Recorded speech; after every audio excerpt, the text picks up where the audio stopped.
Hey, um, so the other day, I saw a viral video on social media website, and it's being spread around all over the place. And it's a Fox News video talking about how Obama signed an anti-free speech law. Um, and I watched the video, immediately thought something was fishy about it, read all the comments. Nobody seems to know much about it other than they hate Obama and blah blah blah. So, I do what I always do. I look it up, and it turns out it's blatantly false. Blatantly false. I mean, it's Fox News, so it's one thing to have a spin on a story, but Fox News is just reporting false stuff, like just blatantly false things. Um, I noticed that like my previous one of my previous videos, I linked a thing with John Stossel holding a chart showing poverty declining uh, since the late 50s and slowly going down.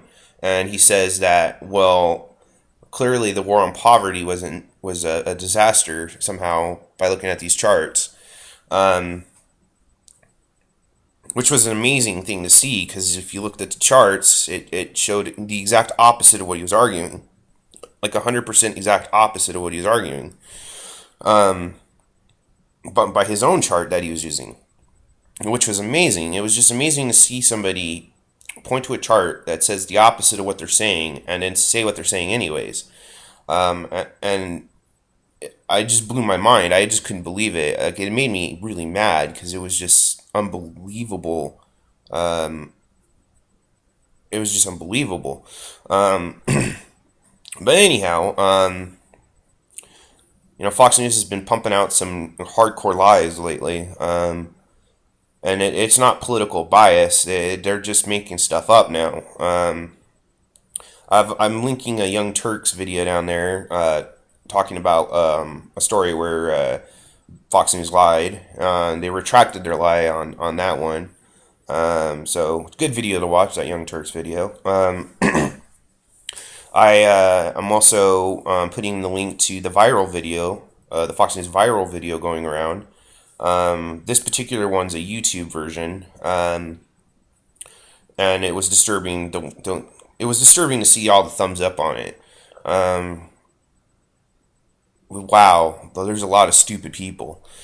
So basically, I just commented on there like, please Google stuff Fox News says, because I mean, really, 90% of the time, you can watch a Fox News show or read a Fox News article, um, and you could generally just Google to see if anything they say is true, which is sad because you shouldn't be able to fact check, a news organization that easily. But you can. It's stupid easy.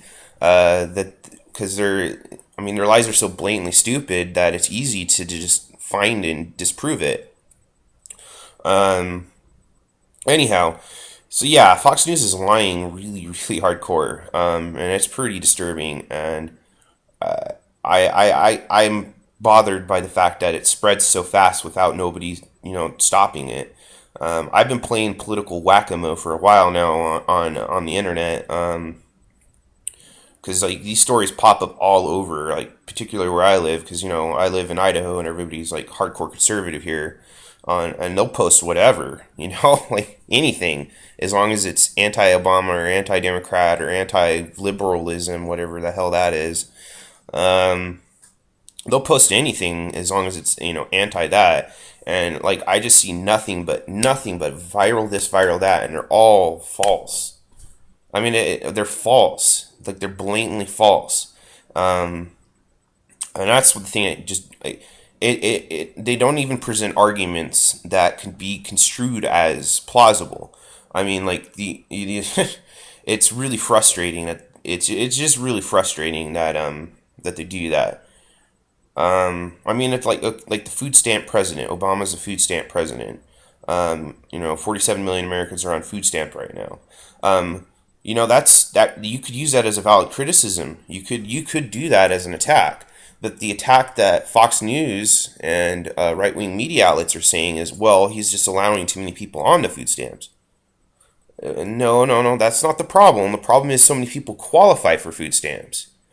See, like there's a big spectrum difference there as to what the problem is, and Fox News does not acknowledge the problem at all, and so their attacks are retarded. Um, but yeah, I've been playing political whack-a-mole for a while, and so here's some examples of the stupid stuff that I'm talking about. The viral video talking about Obama's anti-free speech bill, and then I link factcheck.org's factcheck.org's thing on it.